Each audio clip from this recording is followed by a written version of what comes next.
New education policy 2020 को मुझे आपके सामने बहुत पहले लेकर आ जाना चाहिए था, लेकिन देर आए दुरुस्त आए।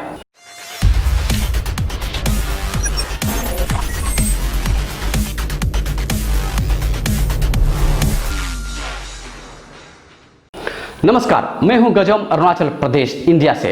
दोस्तों, भारत के एजुकेशन पॉलिसी में 34 साल बाद पहली बार न्यू एजुकेशन पॉलिसी 2020 एक ऐतिहासिक बदलाव लेकर आया है। इस विषय को मुझे आपके सामने बहुत पहले लेकर आ जाना चाहिए था, लेकिन क्योंकि इस पॉलिसी में ऐसी कई चीजें हैं, ऐसी कई बातें हैं, ऐसे कई मुद्दे हैं जिन्हें समझने के लिए मुझे थोड़ा सा समय लग गया। इनके जड़ तक जाने के लिए मुझे बहुत मुशक्कत करनी पड़ी, रिसर्च करना पड़ा, लोगों से बातें करनी पड़ी, इसीलिए थोड़ी सी देर हो गई, थोड़ा सा विलंब हो गया।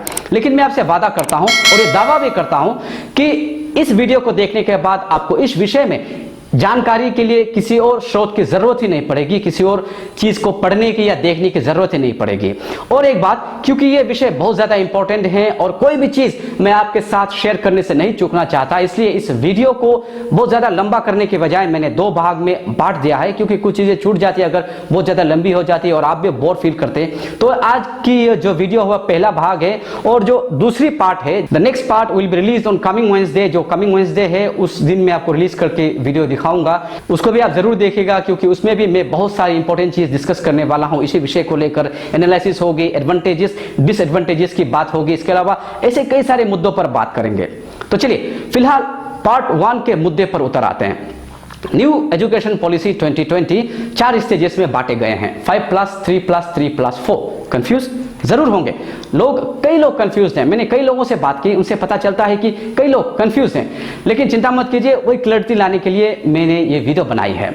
अब देखिए, कन्वेंशनली अभी जो हम पढ़ाई करते हैं वो 10+2 है, लेकिन अभी का जो न्यू एजुकेशन पॉलिसी 2020 है वो 5+, 3+, 3+4 है, यानी 4 स्टेजेस में बांटे गए हैं। अभी तक जो कन्वेंशनल हम पढ़ाई करते हैं वो 10 तक एक अलग पॉलिसी होगी उसकी, और 11 और 12 यानी +2 के लिए उनकी एक अलग पॉलिसी होती है। लेकिन न्यू एजुकेशन पॉलिसी 2020 में जो 4 स्टेजेस में बांटे गए हैं, इन 4 स्टेजेस में अलग अलग 4 पॉलिसीज होंगी। तो सबसे पहला स्टेज आता है फाउंडेशन स्टेज, फिर आता है प्रिपरेटरी स्टेज, उसके बाद आता है मिडिल स्टेज, फिर आता है सेकेंडरी स्टेज। यानी फाउंडेशन स्टेज 5 साल का, प्रिपरेटरी 3 साल का, मिडिल 3 साल का, और सेकेंडरी स्टेज जो है वो 4 साल का होगा। अभी इसी के आधार पर अलग अलग पॉलिसीज इंप्लीमेंट किए गए हैं। तो आइए सबसे पहले हम देखते हैं फाउंडेशन स्टेज। फाउंडेशन स्टेज में बच्चे को दाखला लेने के लिए, यानी स्कूल में दाखला लेने के लिए कम से कम 3 साल की उम्र की होनी पड़ेगी। ये इसलिए किया गया है क्योंकि आजकल माँ बाप जो है कंपटीशन के चलते अपने बच्चे को जबरदस्ती 2-2.5 साल के बच्चे को स्कूल में ठूस देते हैं ताकि उनकी पढ़ाई जल्दी हो, कंपटीशन में जल्दी कंपीट कर सके। लेकिन बच्चों का जो बचपन है उसे छीन लिया जाता था, तो इसी को हटाने के लिए सरकार ने इस चीज को अनिवार्य कर दिया है कि बच्चे का दाखला तभी हो सकेगा जब वो 3 साल का होगा। तो ये बहुत इंटरेस्टिंग चीज है। इसके अलावा इन 5 सालों में जो फाउंडेशन स्टेज है, इन 5 सालों में बच्चे से कोई भी परीक्षा नहीं ली जाएगी। यहाँ बच्चों को कोई एग्जाम देना ही नहीं पड़ेगा। वो घर से आएंगे, खेलेंगे, कूदेंगे, स्कूल में अपने कपड़े गंदे करेंगे, फिर घर लौट के चले जाएंगे। ये almost like a day care type का होगा, यहाँ कोई एग्जाम ही नहीं होगी। मतलब अगले क्लास 2 तक, जिस दिन से दाखला लिया क्लास 2 तक कोई एग्जाम ही नहीं होगी। तो बच्चों को कोई टेंशन ही नहीं, टेंशन फ्री आराम से खेल के घर चले जाएंगे और उन्हें स्कूल आने में कोई दिक्कत ही नहीं होगी जब कोई प्रेशर ही नहीं है। तो बच्चों के बचपन को बचाए रखने के लिए इस चीज को सरकार ने अपनाया है। तो ये बहुत इंटरेस्टिंग चीज है। Without giving an examination the children will be promoted up to class 2। अब क्लास 2 के बाद जब वो क्लास 3 में पहुंच जाएंगे, they reach the next stage, that is preparatory stage. अब प्रिपरेटरी स्टेज में यहां से एग्जामिनेशन शुरू हो जाएगी। प्रिपरेटरी स्टेज आपके 3 साल के हैं, क्लास 3, क्लास 4 और क्लास 5, यहां एनुअली उनका एग्जाम लिया जाएगा। तो प्रिपरेटरी स्टेज में कुछ इंटरेस्टिंग चीजें हैं, जैसे कि आपको यहां बच्चों को रीजनल लैंग्वेज में पढ़ाने का एक ऑप्शन दिया जाएगा। The school can opt for the medium of instruction. ये अनिवार्य नहीं है, कंपलसरी नहीं है कि आप रीजनल लैंग्वेज में ही पढ़ाओ, आप इंग्लिश में भी पढ़ा सकते हो। ये स्कूल को एक school can opt for the language, opt for the medium of instruction, एक सुविधा दी गई है। लेकिन रीजनल लैंग्वेज में पढ़ाने का जो प्रावधान है यहाँ रखा गया है। तो यह बहुत इंटरेस्टिंग चीज है। इसके अलावा यहाँ बच्चों को बहुत ज्यादा प्रेशराइज यहाँ भी नहीं किया जाएगा। यहाँ बच्चों को एक्टिविटी बेस्ड पढ़ाई करवाई जाएगी, ज्यादा एक्टिविटीज करवाई जाएंगे, तो बच्चों को स्कूल आने में भी दिलचस्पी होगी, क्योंकि यहाँ उनका दिमाग अभी भी थोड़ा सा खुला नहीं होता है। अभी भी बचपना इनके अंदर भरा होता है। तो क्लास 5 पास करने के बाद, एनुअल एग्जाम के बाद, क्लास 5 पास करने के बाद बच्चे को नेक्स्ट स्टेज में भेजा जाएगा, वो है मिडिल स्टेज। मिडिल स्टेज भी 3 साल का ही रहेगा, 6, 7 एंड 8। तो अब ये 3 क्लासेस, इसमें थोड़ी सी जो कन्वेंशनल स्टडीज अभी हम जो करते हैं, साइंस, आर्ट्स, जो मैथमेटिक्स की पढ़ाई होती है, यहाँ इंट्रोड्यूस किया जाएगा और मीडियम ऑफ इंस्ट्रक्शन यहाँ इंग्लिश है। इसके अलावा बच्चों को यहाँ पर एक इंडियन लैंग्वेज पढ़ने का भी एक प्रावधान दिया जाएगा, एक प्रोविजन दी जाएगी। तो बच्चे एक इंडियन लैंग्वेज पढ़ सकते हैं और यहाँ जो इंस्ट्रक्शन, जैसे कि मैंने बताया, इंग्लिश की शुरुआत यहाँ होगी। इसके अलावा यहाँ बहुत इंटरेस्टिंग चीज़ जो उन्होंने इंट्रोड्यूस किया है वो है कंप्यूटर कोडिंग जैसी चीज़ या वोकेशनल ट्रेनिंग जैसी चीज़। बच्चों को कोबलरिंग सिखाई जा सकती है, बच्चों को टेलरिंग सिखाई जा सकती है, पिकल मेकिंग सिखाई जा सकती है। किसी को अगर म्यूजिक में इंटरेस्ट है तो म्यूजिक उनको सिखाया जा सकता है। बहुत सारी ऐसी चीजें हैं जो वोकेशनली उन्हें दी जा सकती है। तो ये बहुत इंटरेस्टिंग चीज है। और कंप्यूटर कोडिंग तो आप पूछे मत, आजकल के जमाने में इतनी इसकी जरूरत है।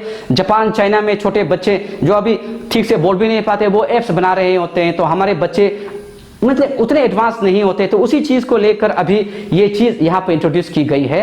और जो रीजनल लैंग्वेज का जो कॉन्सेप्ट रहा है वह प्रिपरेटरी स्टेज में, वो भी उसी पर ध्यान दिया गया है कि बच्चे अपनी ही भाषा में जल्दी सीखते हैं। जापान में तो लोगों को इंग्लिश नहीं आती, चाइना में इंग्लिश नहीं आती, लेकिन टेक्नोलॉजी उनकी बहुत आगे है। यही कारण है कि बच्चे अपने ही लैंग्वेज में सीखते हैं, अपनी भाषा में सीखते हैं, तो जल्दी सीखते हैं। अब इस स्टेज के बाद आता है सेकेंडरी स्टेज। सेकेंडरी स्टेज का जो सिस्टम है वो भी बहुत ज़्यादा इंटरेस्टिंग है। अब कन्वेंशनली क्या होता था कि 10th के बाद, खास करके हमारे समय में और अभी का जो सिस्टम है उसमें 10th के बाद आपको एक ऑप्शन दिया जाता था, आपको कहाँ जाना है, साइंस जाना है, आर्ट्स जाना है या फिर कॉमर्स जाना है। लेकिन यहाँ न्यू एजुकेशन पॉलिसी 2020 में स्ट्रीम सिस्टम को ही खत्म कर दिया है। नो स्ट्रीम नाउ, नो मोर स्ट्रीम। कोई आपसे नहीं पूछेगा आप क्या है, आप साइंस में है, आर्ट्स में या कॉमर्स में, आपसे कोई नहीं पूछेगा। बस आप पढ़ाई करेंगे कुछ कंबाइनेशंस के साथ, कुछ आप सब्जेक्ट कंबाइनेशन लेंगे, उसके साथ आप पढ़ाई करेंगे। फॉर एग्जांपल आपको हिस्ट्री में बहुत इंटरेस्ट है और आप मैथमेटिक्स में एकदम अच्छे हैं, आप ले सकते हो। आप अकाउंटेंसी ले सकते हो, साथ में आप ज्योग्राफी ले सकते हो। कंबाइनेशन के साथ आप आगे बढ़ सकते हो। फिजिक्स ले सकते हो, हिंदी ले सकते हो। अब कोई आपको रोक टोक नहीं है। हमारे समय में और जो अभी भी जो सिस्टम है वो ऐसा होता था कि अगर आप साइंस में चले गए तो आर्ट्स सब्जेक्ट पढ़ नहीं सकते, कॉमर्स में चले गए तो आप साइंस सब्जेक्ट पढ़ नहीं सकते। तो इस तरह का एक सिस्टम हुआ करता था। तो एक यूनिक तरीके से जो सिस्टम तैयार किया गया है ये बहुत इंटरेस्टिंग है। और यहाँ एग्जाम्स सेमिस्टर्स में होंगे। बच्चों को साल भर पढ़ाई करनी पड़ेगी, 6-6 महीने एग्जाम होगी तो बच्चों को साल भर पढ़ाई करनी पड़ेगी। जो बच्चे एग्जाम के आखिरी दिनों में पढ़ते थे, साल के आखिरी दिनों में पढ़ते थे, ये अब सिस्टम नहीं रहेगा, आपको साल भर पढ़ाई करनी होगी। और ये जो स्ट्रीम सिस्टम बंद करने का एक बहुत अच्छा फायदा मुझे जो दिख रहा है, खास करके अगर मैं खुद की अगर एग्जांपल लूँ, खुद का उदाहरण लूँ, तो मैंने साइंस ऑप्ट किया था। उसके बाद जब मुझे सिविल सर्विसेज के अटेम्प्ट्स देने पड़े थे तब मुझे काफ़ी दिक्कत आई थी, क्योंकि जनरल स्टडीज़ में, सिविल सर्विसेज में आर्ट्स के कई सब्जेक्ट्स होते हैं। हिस्ट्री होती है, वहाँ पर इतिहास होती है, भूगोल है, इकोनॉमी, इंडियन इकोनॉमी आपको पढ़ना पड़ता है, वहाँ पर इंडियन पॉलिटी पढ़नी पड़ती है। लेकिन क्योंकि मैं साइंस बैकग्राउंड से है तो मुझे इन सब्जेक्ट्स का बिल्कुल कोई बेसिक नॉलेज नहीं था। तो मुझे आर्ट्स सब्जेक्ट्स के स्टूडेंट्स, उनके तुलना में मुझे बहुत ज़्यादा मुशक्कत करनी पड़ती थी, बहुत ज़्यादा मेहनत करनी पड़ती थी। वो थोड़ा कम पढ़ते थे हिस्ट्री, क्योंकि उन्होंने बहुत साल तक पढ़ी है, बीए की है, एमए की है। अब मैं तो हिस्ट्री में नया हूँ, 10th तक पढ़ा था, लेकिन कब तक याद रखता। उसके बाद जो पढ़ाई हुई वो तो साइंस में ही हुई, तो इसलिए मुझे बहुत ज़्यादा मुशक्कत करनी पड़ी थी। तो अभी का जो सिस्टम है, जो कंबाइनेशन है, बच्चों का जिस सब्जेक्ट में इंटरेस्ट है, जिस सब्जेक्ट में रुचि है उनकी, वो सब्जेक्ट को लेकर आगे बढ़ सकते हैं। ये बहुत अच्छी चीज़ है। सिविल सर्विसेज जैसे एग्जामिनेशंस के तैयार करने में ये बहुत ज़्यादा फायदेमंद साबित होंगे। तो ये बहुत इंटरेस्टिंग चीज़ मुझे सबसे अच्छा ये लगा इस सिस्टम में, स्कूलिंग तक। अभी चलिए देखते हैं ग्रेजुएशन लेवल में क्या होता है। ग्रेजुएशन लेवल का भी सिस्टम बहुत ही अलग कर दिया है, बाकायदा बहुत ही इंटरेस्टिंग कर दिया है। दरअसल अभी तक कन्वेंशनली जो पढ़ाई होती थी, बीए बीएससी की अगर बात करें तो हमें 3 साल की पढ़ाई करनी होती थी अपने ग्रेजुएशन कंप्लीट करने के लिए, और मास्टर्स के लिए हमें 5 साल की जरूरत पड़ती थी। लेकिन अभी क्या होगा, क्लास 12 के बाद, जैसे कि स्ट्रीम सिस्टम तो खत्म हो गया है, आप सिर्फ ग्रेजुएशन करेंगे, किसी भी सब्जेक्ट को लेकर आप आगे बढ़ेंगे। इसके बाद अगर 1 साल आप पढ़ाई करते हैं तो आपको एक सर्टिफिकेट दिया जाएगा, आप कहलाएंगे सर्टिफिकेट इन ग्रेजुएशन। अगर 2 साल पढ़ाई करते हैं तो आपको डिप्लोमा इन ग्रेजुएशन कहा जाएगा। अगर आप 3 साल पढ़ाई करते हैं तो आपको डिग्री इन ग्रेजुएशन कहा जाएगा। और इसी डिग्री के बाद ही आप सिविल सर्विसेज यानी यूपीएससी या फिर स्टेट सिविल सर्विसेज में आप अपियर कर पाएंगे। सर्टिफिकेट और डिप्लोमा से आप नहीं कर पाएंगे।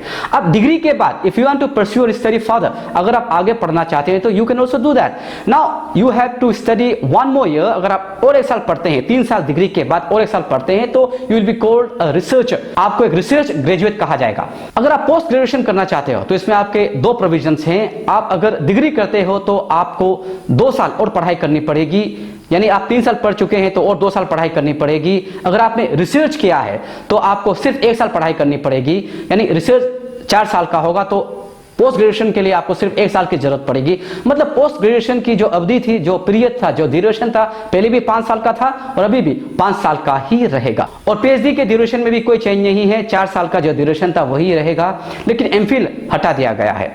इसके अलावा अभी बच्चों को जिस तरह के कॉलेजेस में जाने के लिए कई तरह के एग्जाम्स देने पड़ते थे, अभी वो एग्जाम्स नहीं देने पड़ेंगे। जैसे कि आपको मेडिकल के लिए नीट देना पड़ता था, इंजीनियरिंग के लिए जेईई देना पड़ता था, अभी वो सिस्टम नहीं रहेगा।